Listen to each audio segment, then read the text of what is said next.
Okay, this is a video about the first of the coursework essays, which is the one entitled "Was Konrad Adenauer the most successful German Chancellor or leader from 1871 through to 1963?"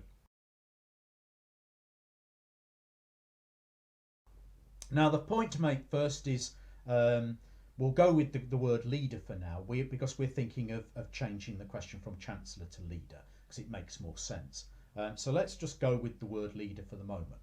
Second point to make is that you'll find that across the period there are a lot of different German chancellors or leaders, most of them within the Weimar Republic period, because of course they went through quite a lot of chancellors, many of whom didn't last very long. So we're not expecting you to deal in huge amounts of detail with all those Weimar chancellors. We'll have to simplify it, so I'll suggest some ones to focus on.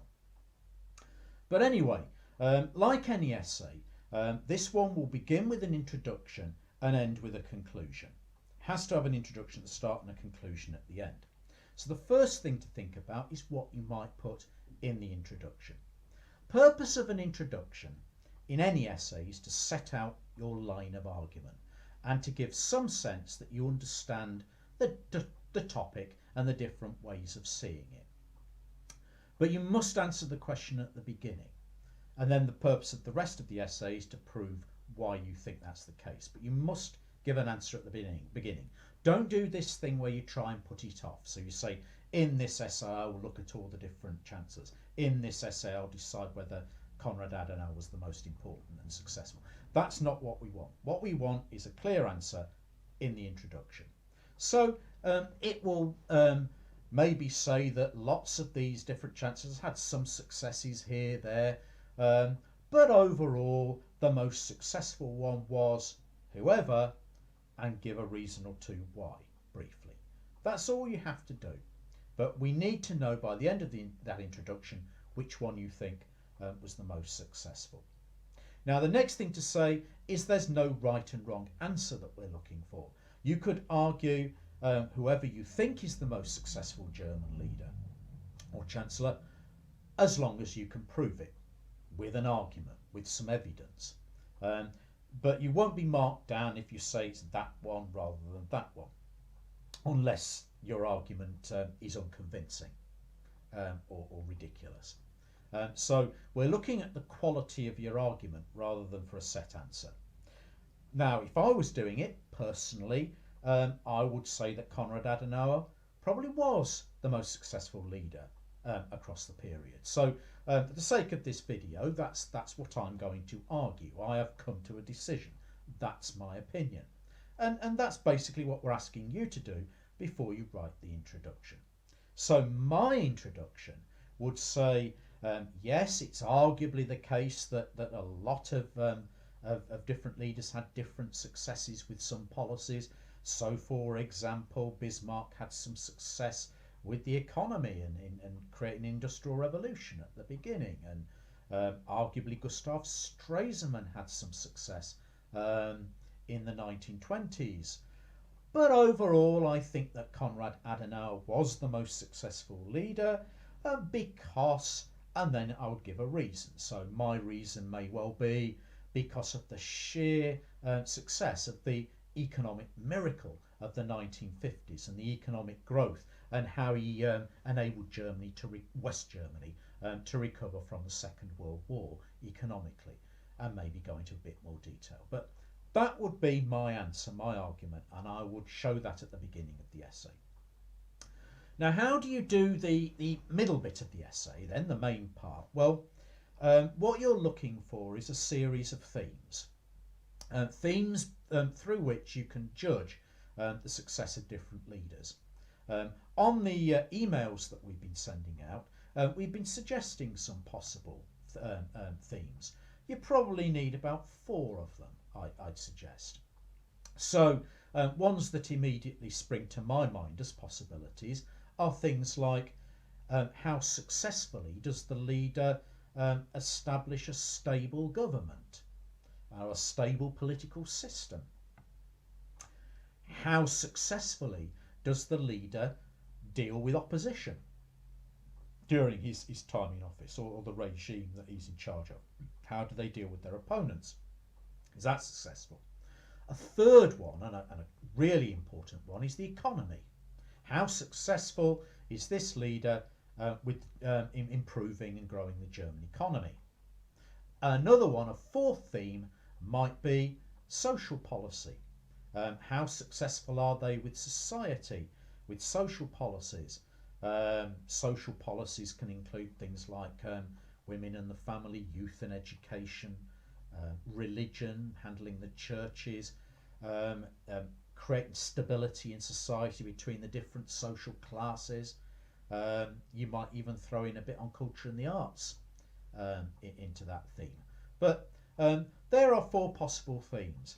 How successfully they establish a stable government political system, how successfully they deal with opposition, how successful are they with the German economy, and how successful are they with social policies. There may well be other themes that you can think of. There are other possibilities, but those are four that spring to my mind. Now, what you will have to do with this essay is within each section, whether it be the political one or the one on the economy, deal with a range of different leaders within each section, rather than just writing the whole section about Adenauer or the whole section about Hitler or something. You will need to compare the different leaders within each section. And as you're comparing them, you'll be showing things like change in continuity, which was the theme of the earlier video. Now, let me take one section and give you some ideas. So let me take, first of all, the section on politics and establishing a stable political system. How successfully do the leaders do that? Well, on the one hand, you could argue that all of the leaders have challenges in establishing the political system, and it's not easy for any of them. But it's arguably particularly difficult for those leaders that come to power immediately after the two world wars. So it's very difficult, for example, for the Weimar Republic to establish itself stability-wise, and the various chancellors and presidents who lead it. So you might want to focus on President Ebert and the Weimar Constitution, and how that had problems within it, like proportional representation leading to unstable governments and so on. You might also then say that it was very difficult after the Second World War, with the divided Germany and the different zones of occupation, for the leaders of both the GDR and then West Germany to establish a stable political system. However, arguably, the regime of Konrad Adenauer established that the most successfully, and created a political system in West Germany that then later took over the whole of Germany after the collapse of communism in the early 1990s, and is still with us today. I mean, basically the West German state is still what's become the modern united Germany. So it's lasted a long time, since the Second World War, or certainly since 1949, when the FRG was created. So why has Adenauer been so successful with the political system? Well, you could certainly argue that the way that the basic law, the West German Constitution, was written, created some very important safeguards. So undemocratic political parties can't have seats in the Reichstag, for example. It also created a democratic system where everyone can vote for different political parties, so opposition is brought within the system. Whereas the two dictatorships, the Nazi one and the GDR, Communist East Germany, well, their leaders, so Hitler in the case of the Nazis, and Walter Ulbricht in the case of the GDR, those leaders establish a political system that is based on fear and terror, on secret police systems like the Stasi in East Germany and the Gestapo in Nazi Germany. It kind of uses force, and also they neutralise all the other political parties. So in the case of the Nazis, they ban all other political parties and try and create a system like that, which has an impression of stability, but by being so oppressive, you don't get rid of opposition, you just clamp it down, but it's still there.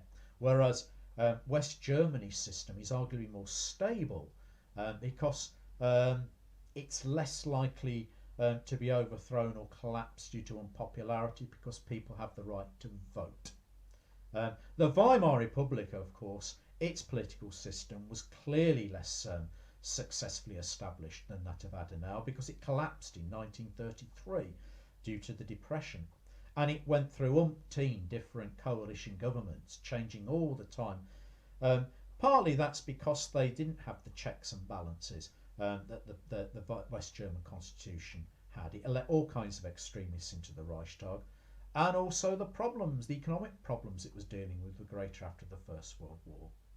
In the case of the Kaiserreich at the beginning, that was stable until the First World War, but of course it wasn't a proper democracy. It had opposition from the socialists, and there was no one to kind of act as a check when it led Germany into a disastrous war that it couldn't win. So I do think that in terms of establishing a stable political system, Adenauer was the most successful, and that's just giving you an idea of how I might approach that first section. In terms of showing change in continuity, well, you could argue that to an extent all of those regimes, apart from maybe the Weimar Republic, established some degree of stability in their political system. I mean, the GDR lasted 40 years,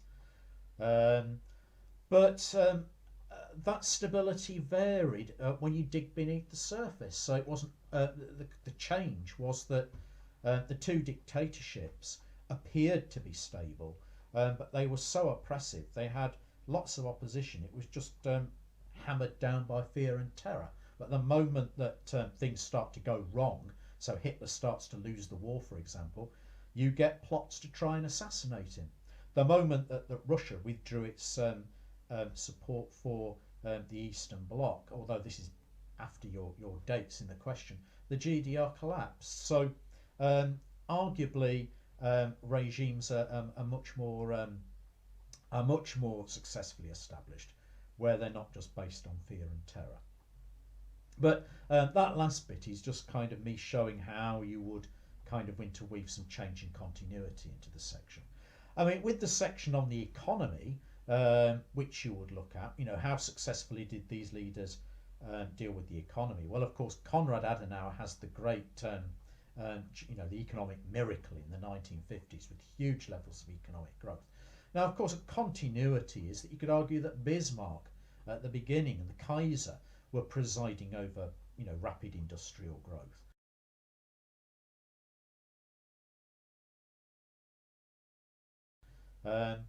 But arguably theirs was less successful. I mean, it didn't. That the wealth that was created didn't always trickle down to the poor at the bottom of society as successfully as it's done in West Germany. So that meant the socialists were more radical, and you got communists appearing by the end of the Second World War, later called Spartacists. So there are ways in which again West Germany was more successful. I mean, arguably Hitler had some success with the economy, getting unemployment down from 6 million in 1933 to virtually zero by 1938.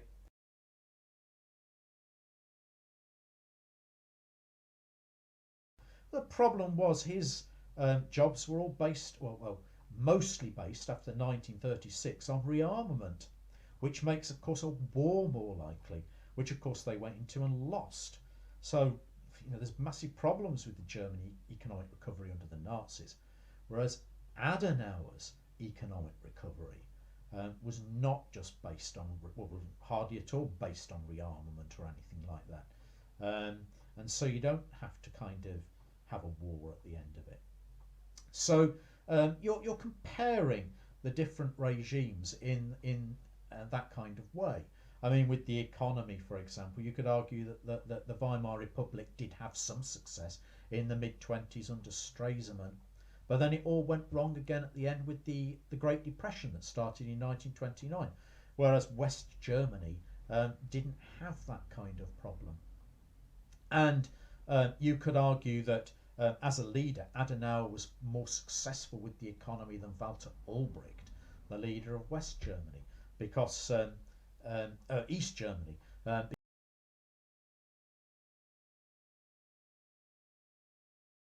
because Ulbricht was leading a communist system that was not particularly successful at producing consumer goods. So you're drawing out comparisons between the different regimes, but kind of weaving it towards why do you think your chosen leader was the most successful? You know, why Adenauer and not Ulbricht, Hitler, so on.